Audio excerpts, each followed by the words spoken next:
नमस्कार, सुबह 9 बजे की खबरों में आप सभी का स्वागत है। मैं हूं नीलू और इस वक्त बड़ी खबर एक मथुरा से आ रही है, जहां पर एक्सप्रेसवे पर हादसा हुआ जिसमें 10 से ज्यादा यात्री घायल बताए जा रहे हैं। बताया जा रहा है कि यहां पर यात्री बस मिट्टी से भरे डंपर से टकरा गई, जिसमें 10 से ज्यादा यात्री घायल हो गए हैं। पुलिस ने घायलों को फिलहाल तो अस्पताल में भर्ती करा दिया है। ये बस अकबरपुर से दिल्ली के बदरपुर बॉर्डर जा रही थी। ऐसी आशंका है कि ड्राइवर को झपकी आने की वजह से ये हादसा हुआ है।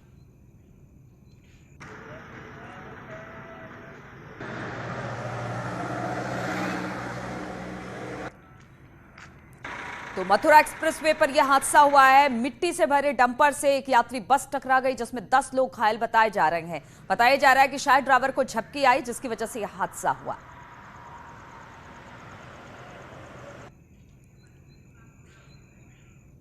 और खबर शाहजहांपुर से लेते हैं, जहां पर इनामी बदमाश गिरफ्तार किया गया। 25,000 का इनामी बदमाश था पिंटू शाह, जिसे गिरफ्तार किया गया है। धोखाधड़ी के मामले में वांटेड चल रहा था। 2 साल से पुलिस लगातार इसकी तलाश कर रही थी। बिहार से इस आरोपी की गिरफ्तारी हुई है। व्यापारी से लाखों रुपए की धोखाधड़ी का इस पर आरोप है, जो अब पुलिस की गिरफ्त में है।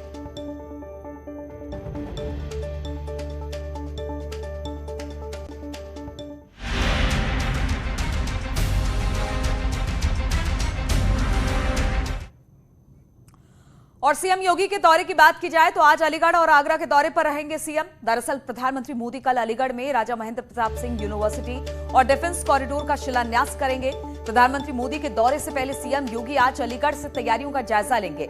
साथ ही सीएम योगी आगरा में विकास कार्यों की भी समीक्षा करेंगे। तो आज अलीगढ़ और आगरा दोनों का दौरा है सीएम का, क्योंकि प्रधानमंत्री कल आने वाले हैं और इसको लेकर वहां पर तैयारियों की स्थिति क्या है, इसकी समीक्षा करेंगे। साथ ही आगरा में विकास कार्यों की भी सीएम आज समीक्षा करने वाले हैं।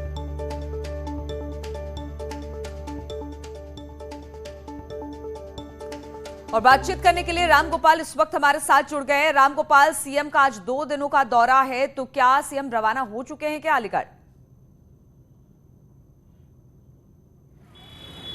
नहीं, अभी करीब 10 बजे के बाद मुख्यमंत्री योगी आदित्यनाथ गोरखपुर से आगरा के लिए रवाना होंगे। उनके साथ बीजेपी के जो प्रदेश अध्यक्ष हैं स्वतंत्र देव सिंह भी मौजूद रहेंगे और वो आगरा में जाके वहाँ पे विकास कार्यों की समीक्षा करेंगे, फिर अलीगढ़ जाएंगे और वापस उसके बाद लखनऊ आने का कार्यक्रम है। लेकिन आज सुबह मुख्यमंत्री योगी आदित्यनाथ ने एक बार फिर से गोरखपुर में जनता दरबार लगाया है और 300 से अधिक जो फरियादी थे उनकी मुख्यमंत्री योगी आदित्यनाथ ने हिंदू सेवा आश्रम में फरियाद सुनी है। अधिकारियों को ये दिशा निर्देश दिए हैं कि जो भी फरियादी यहाँ पे आ रहे हैं उनको त्वरित न्याय मिलना चाहिए। थाने और तहसीलों के जो सबसे अधिक मामले आ रहे हैं उसको लेकर मुख्यमंत्री ने आज नाराजगी भी जताई है कि आखिर थानों पे और तहसीलों पे मामले क्यों नहीं सॉल्व किए जा रहे हैं। अधिकारियों को इससे डांट भी पिलाई है। इसके पहले उन्होंने गोरखनाथ मंदिर के दर्शन पूजन किए, गौशाला गए, वहाँ पे भी विकास कार्यों को देखा। जी चलिए रामगोपाल, बहुत बहुत शुक्रिया आपका जानकारी देने के लिए।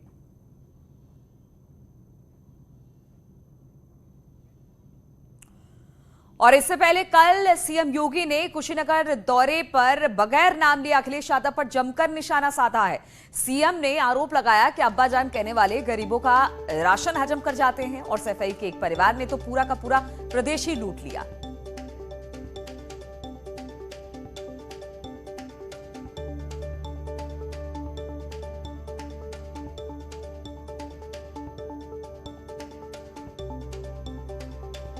तो अब्बाजान कहने वाले हजम कर जाते हैं राशन। हालांकि किसी का नाम नहीं लिया, लेकिन एक परिवार को उन्होंने कहा कि एक परिवार ने पूरा का पूरा प्रदेश लूट लिया। कुशीनगर में मौजूद थे और यहां से उन्होंने मुलायम परिवार पर तल्ख टिप्पणी की, जबरदस्त जमकर कह सकते हैं कि बौछार कर दी है आरोपों की। और अब्बाजान बहाना, अखिलेश पर निशाना, इस तरह की चीजें साफ तौर से यहां से दिखाई दी।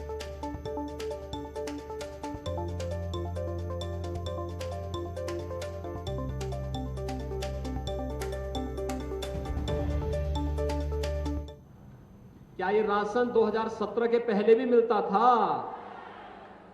क्योंकि तब तो अब्बाजान कहने वाले राशन हजम कर जाते थे।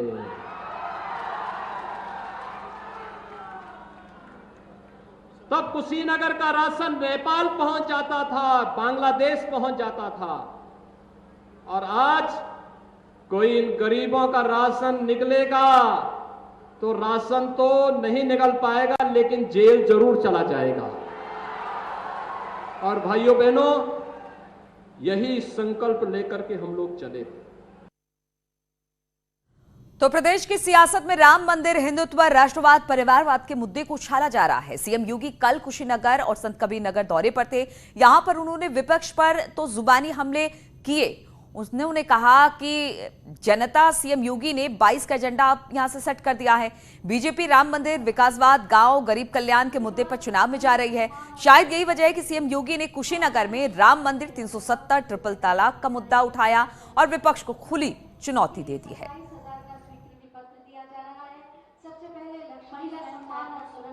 क्या राम भक्तों पर गोली चलाने वाले राम मंदिर बनाते? क्या गोली चलाने वाले और दंगा कराने वाले कश्मीर से धारा 370 को हटाते? तालिबान का समर्थन करने वाले क्या 3 तलाक को रोकते? तो भाइयों बहनों, फिर इस जातिवादी और वंशवादी मानसिकता को प्रदेश की जनता कतई बर्दाश्त न करे। याद रखना, बिच्छू कहीं होगा तो डसेगा ही। और विधानसभा चुनाव में गांव, गरीब, किसान, नौजवान भी एक बड़ा मुद्दा है। योगी ने कहा कि पहले उत्तर प्रदेश में भूख से मौतें होती थी, लेकिन 2017 से लेकर अब तक प्रदेश में भूख से कोई भी मौत नहीं हुई है। दिल्ली की सीमाओं पर भले ही उत्तर प्रदेश के किसान आंदोलित हों, लेकिन योगी कहते हैं कि किसानों के लिए जो काम उनकी सरकार ने किया वो ऐतिहासिक है। एमएसपी से लेकर गन्ना किसानों की समस्या तक योगी ने दावा किया कि जितना भुगतान पिछले 4.5 सालों में हुआ उतना एसपी बीएसपी शासन में नहीं हुआ। यहां पर बात उठी थी गन्ना किसानों की, और भाइयों बहनों, मैं आप सबको आश्वस्त करता हूं, एक एक गन्ना किसान का पाई पाई चुकता करवाएंगे। कोई आपका पैसा लेके नहीं जा सकता है, और नहीं तो कार्रवाई बहुत सख्त करेंगे,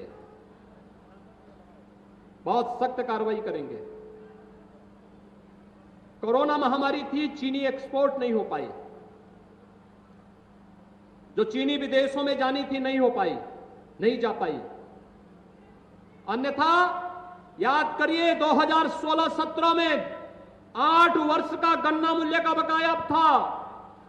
2007 से 2017 तक कुल 95,000 करोड़ रुपए का गन्ना मूल्य का भुगतान 10 वर्षों में हुआ था, और आज 4.5 वर्ष में 1,43,000 करोड़ रुपए का गन्ना मूल्य का भुगतान हम लोग कर चुके हैं।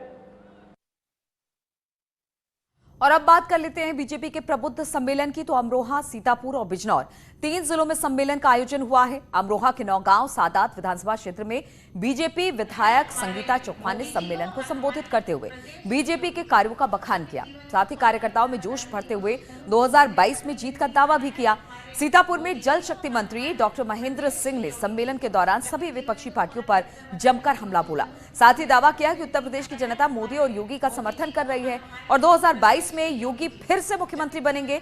उधर बिजनौर में केंद्रीय राज्य मंत्री अजय मिश्रा ने आरोप लगाया कि अन्य दलों के लोग राजनीतिक फायदे के लिए प्रबुद्ध वर्ग को जोड़ने का काम करते हैं, जबकि बीजेपी कभी ऐसा नहीं करती। देख चुके पूरी तरीके से कांग्रेस साफ है, कहीं कोई नोटिस में लेने वाला नहीं है।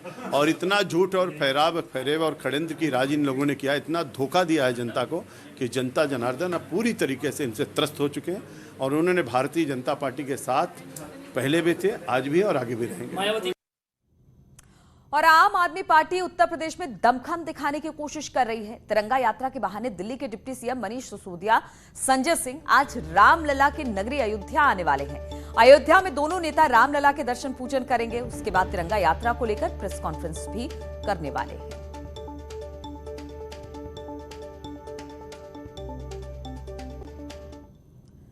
और जाको राखे साइया मार सके ना कोई, ये कहावत जो है वो भदोही जनपद में एक टोल कर्मचारी पर बिल्कुल सटीक बैठती है।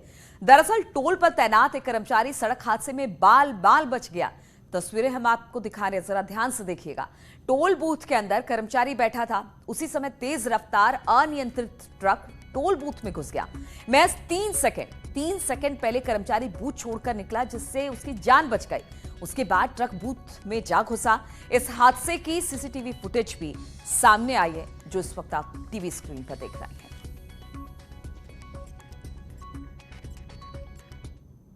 गाड़ी जब उधर अंदर आई लेन में जो है तो थोड़ा सा बहक रही थी, और जब बहकते हुए मैं देखा तो सीधा वापस हो गया।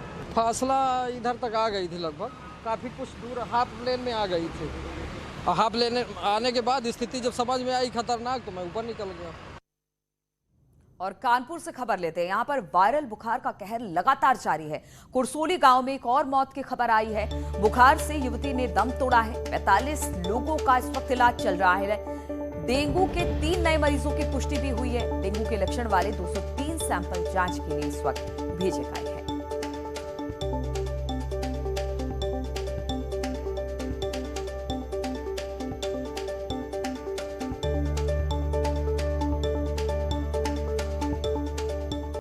और उत्तर प्रदेश के कई जिलों में बाढ़ के हालात पर मायावती ने ट्वीट कर निशाना साधा। उन्होंने कहा कि उत्तर प्रदेश के खासतौर पर पूर्वांचल में बाढ़ के कारण इस वर्ष फिर व्यापक तबाही और बर्बादी से लाखों परिवारों का जीवन अति बेहाल हो गया है।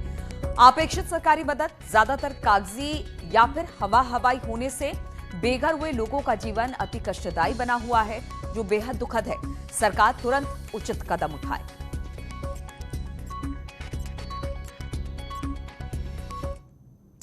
और मेरठ की पहचान स्पोर्ट्स सिटी के तौर पर भी होती है। यहां के स्पोर्ट्स प्रोडक्ट जिले की पहचान है। मेरठ प्रशासन अब इस पहचान को प्रोमिनेंट करने जा रही है। मतलब ये कि मेरठ के सभी एंट्री पॉइंट पर कुछ ऐसा किया जाएगा जिससे यहां आने वाले को एहसास होगा कि वो स्पोर्ट्स सिटी में एंटर कर चुके हैं।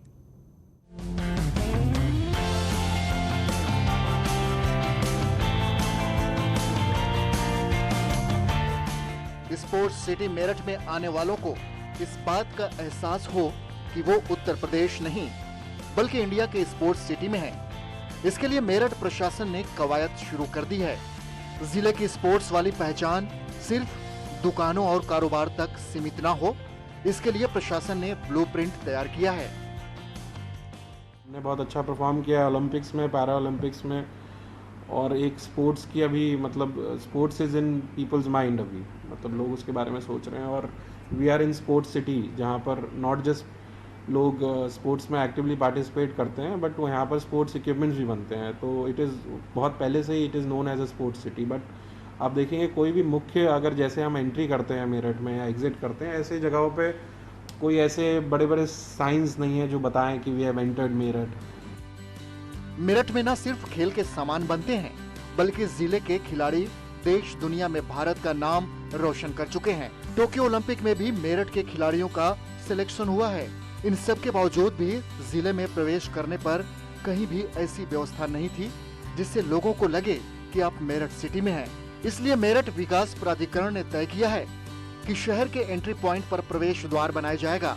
गेट पर खेल उपकरणों की आकृतियां लगाई जाएंगी। स्पोर्ट्स सिटी में स्वागत है का बोर्ड भी लगेगा ताकि लोगों को इस बात का एहसास हो कि वो अब स्पोर्ट्स सिटी में एंटर कर चुके हैं।